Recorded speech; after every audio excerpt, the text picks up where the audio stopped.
Alright, I've already given some feedback on Little Dung Guy, but normally, even when I've already given a bit of feedback, I try to do a bit more of an in depth review when a project actually wins the book club. And since I have a bit of wrist issues going on right now, I'd figure I'd try recording something instead of writing it down, or rather typing it.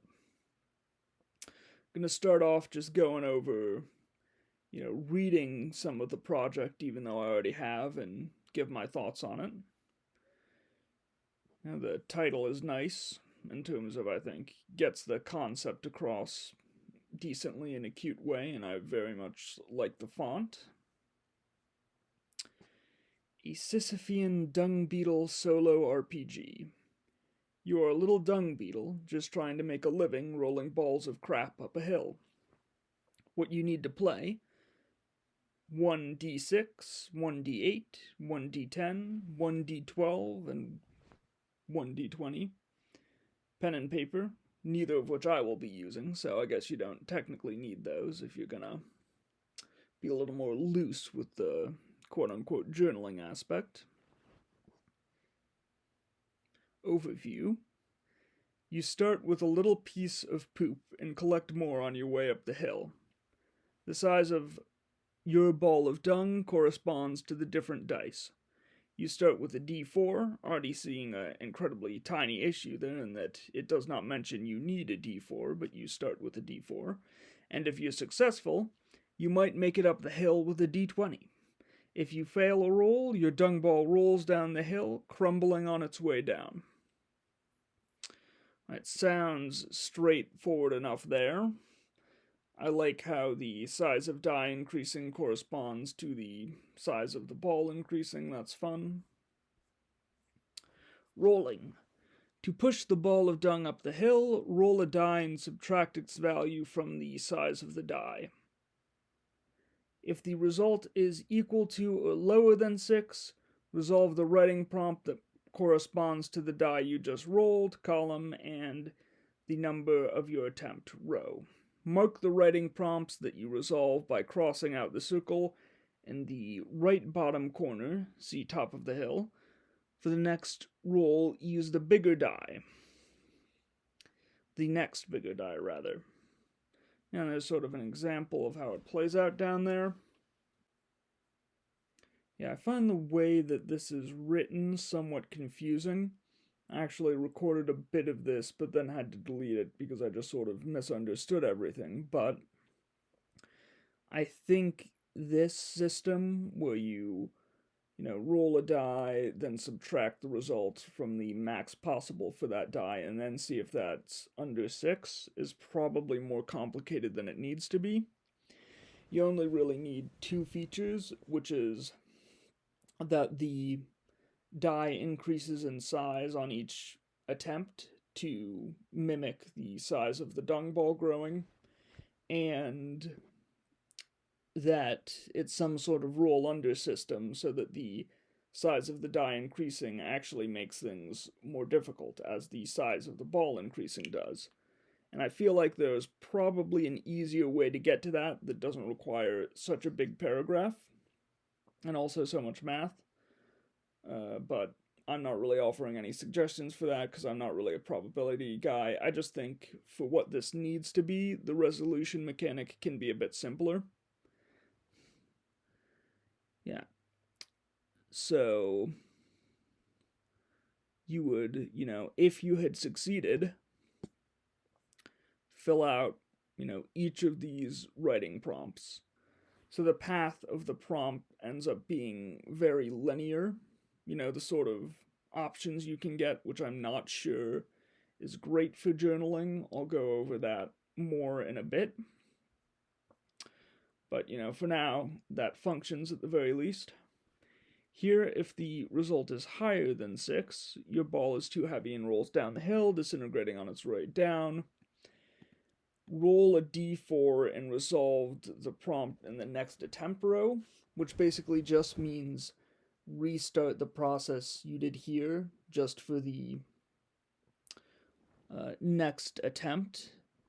When I was reading it, last time in the recording I deleted, I got really confused to where I thought that the result of the D4 would have to correspond to the prompt you get instead of it just being redoing the process, which is kind of on me, but I don't think this is written as well as it could be.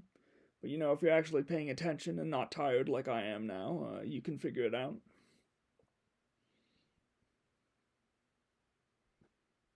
And there's another example there. Right, difficulty. I'm aware that you cannot get a result equal to or higher than 6 if you subtract a rolled number from a d4 or d6.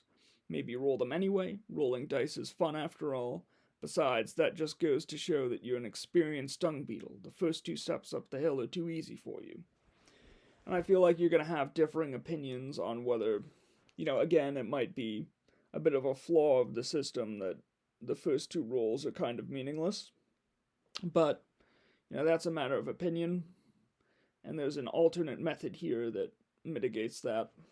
It's not like the most elegant solution, it's just changing a number for the first 2 attempts, changing the difficulty. But if you want more of a hustle, you can set the success condition for the d4 and d6 equal to or lower than 3 instead of 6. Yeah, so at least if you consider, not having to roll for the d4 or d6 really a major flaw, there is a fix for that. I don't think it's necessarily elegant, but it definitely works, it seems like. If you make it top of the hill and reward, if you make it to the top of the hill with a d20, tick 1 merit box. When ticking the 3rd merit box, you automatically become Dung Mover of the Month. You win at being a good little employee. You receive a small non-monetary reward. What is it? I think that's sort of a fun little prompt, the small non-monetary reward, which presumably is on top of the normal monetary reward that you are getting, since, you're trying to make a living rolling balls of crap. So this is akin to a bonus, but not in money form. I think that, and then down here they say that after succeeding with a d20, you start with a new ball of dung, d4 first row. You can skip writing prompts that you have already answered. The circle in the bottom right corner is crossed out, but you still roll all the dice in order.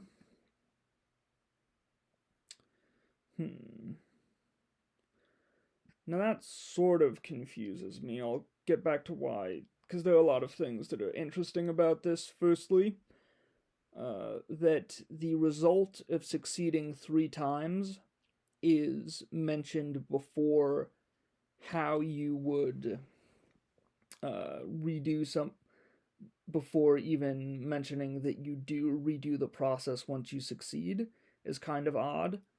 You can say that it makes sense in this order because it's sort of an extension of the merit box thing.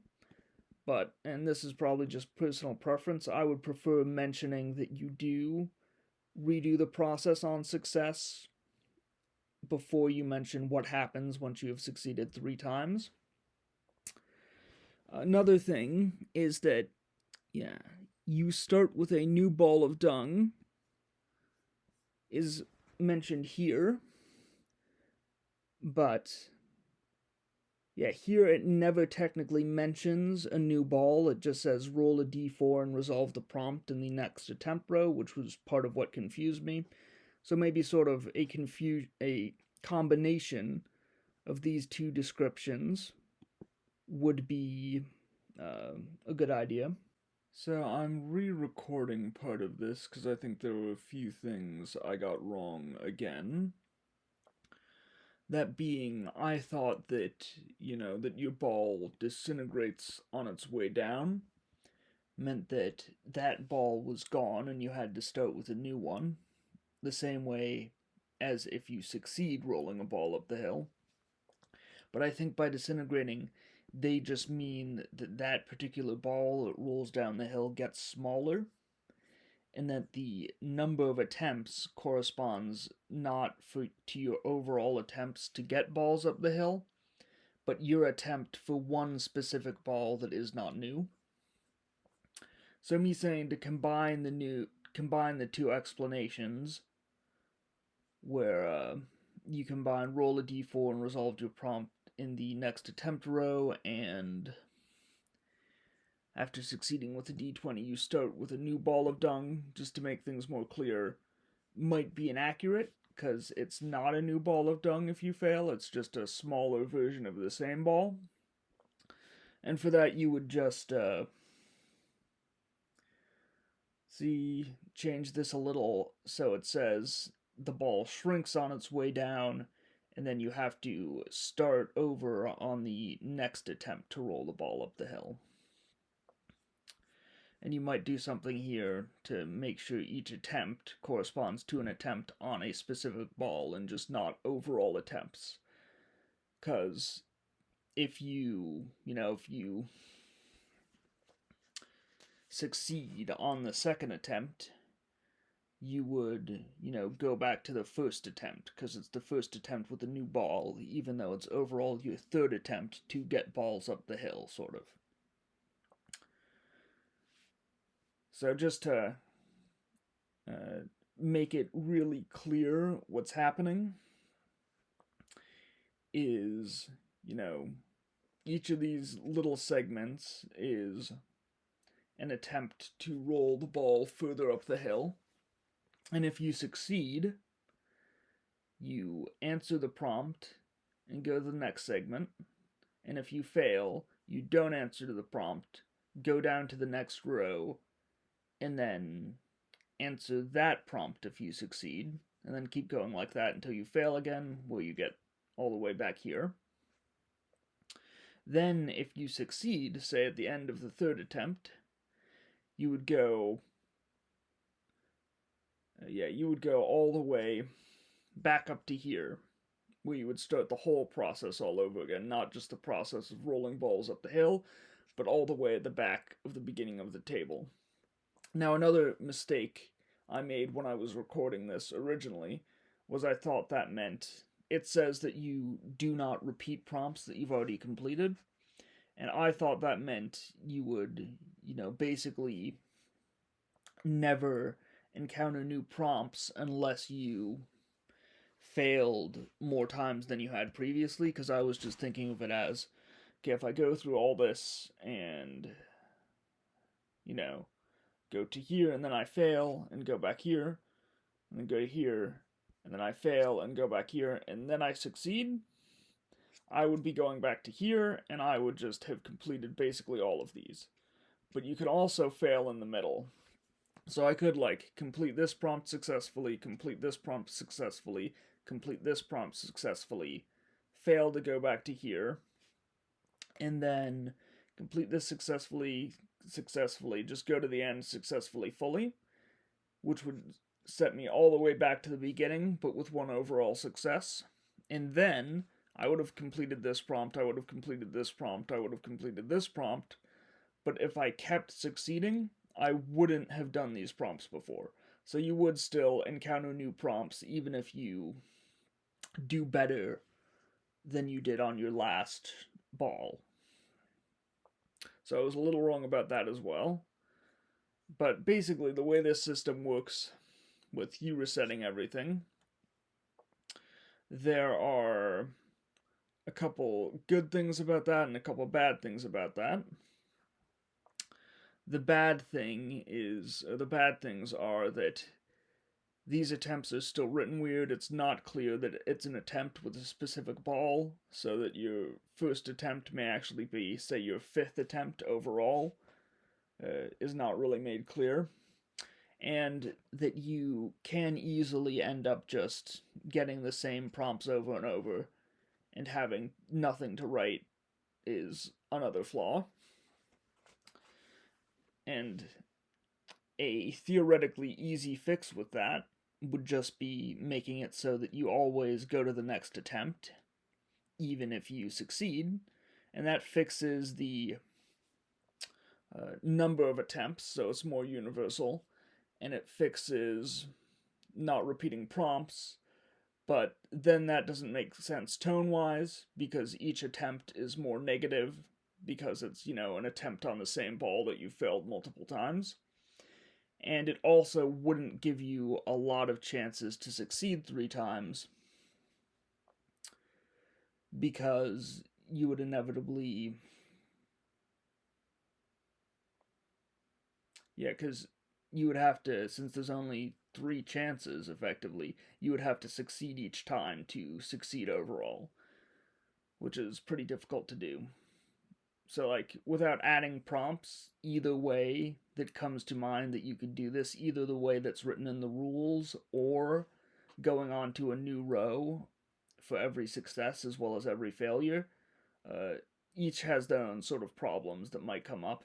I also think it does sort of make sense to completely repeat things at certain points once you're successful, because that's, that sort of sticks with the Sisyphean theme, where there is intentional repetitiveness.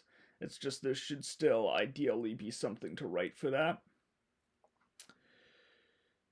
And yeah, I think that's it for my explanation of things there, and I can just get back to what I already had recorded.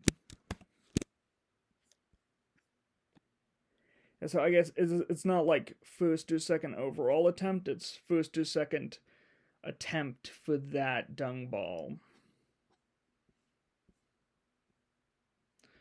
Moving on for now, about the dung beetle. There are thousands of species of dung beetle, one genus comprising more than 90 species is aptly named Sisyphus. There are tunnelers that bury the poop where they find it, and dwellers that just live in it. Rollers collect feces and move them by shaping them into a ball. Most commonly, the dung is used as a breeding chamber where the larvae hatch.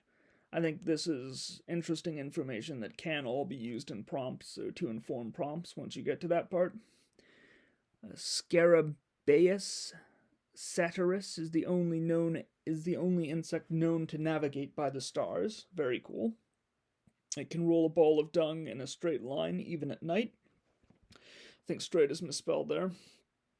It's a different word that means a different thing, even though the spelling of that word is correct. However, you're actually supposed to say that. Synonyms, homonyms, whichever one it is, because it navigates by the light of the Milky Way. Right, so I am going to go back to some of the old comments I made about this project, and then actually record something of me going through playing it, I think. Right. Thank you for the kind words. I think the concept of different dice representing the size of the dung ball and the result being too big, causing it to roll back down the hill is very clever, and after reading through the game, I don't see any abject flaws. I kind of do now, so I have a different opinion than I did back then on that angle. I sort of wish it were more involved, that there were multiple prompts across the same attempt depending on the number you rolled. Yeah, and that would certainly be helpful repeating things, or that the number you rolled on the die affected the size of your ball and how quickly you go from one die to the next size. That would justify the complexity of the mechanic, potentially. Maybe even some sort of mechanic where the ball's size increasing in that way offered advantages, like how quickly you went up the hill, and disadvantages by bringing you closer to rolling back down. I think for it to be a bit better as a journaling game, there needs to be a bit more to inform the writing, more varied prompts rather than the 4 linear sets, and a chance having greater impact would be nice. And to explain what I meant a bit more about that, like usually in a journaling game, the dice sort of determine the path of the story or your character's reaction to it.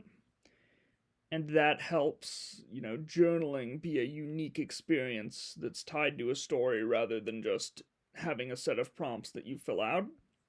And this sort of does that, and that you basically get to decide or the dice decide how upset your dung beetle gets. But you could really just choose to fill out each of these prompts without rolling any dice and get roughly the same experience without, without really much of a story element. Like, I don't think the story of how many times your dung beetle has succeeded, of how many times they failed, really adds much to just filling out the prompts however you want to. Like, it's not really tied to like how your bug reacts to the situation. I actually had to take a break to try and collect my thoughts a bit more there, but basically the prompts are super introspective and just sort of flatly have to do with success or failure. It's hard to construct the story of how excited your dung beetle might get at being close to the end and what it looks like when that ball disintegrates or rolls backwards, and how failing at various points, depending on how far along they are, upsets them differing amounts. That would all be stuff that sort of informs the story and helps to connect these prompts. And you could do it potentially without adding prompts, even just directing players to think about those things while they are answering the prompts, or, you know, having them choose to describe how exactly the ball disintegrates, maybe even using the number they get and how close it was to how spectacular the disintegration is, and connecting the answers of the prompts to those bits of self-generated description would help construct all the answers to the prompt into an actual journal or storyline, rather than just a series of introspective prompts that, like I said before, you can sort of answer without playing the game and probably get more or less the same result in terms of what the end journal looks like.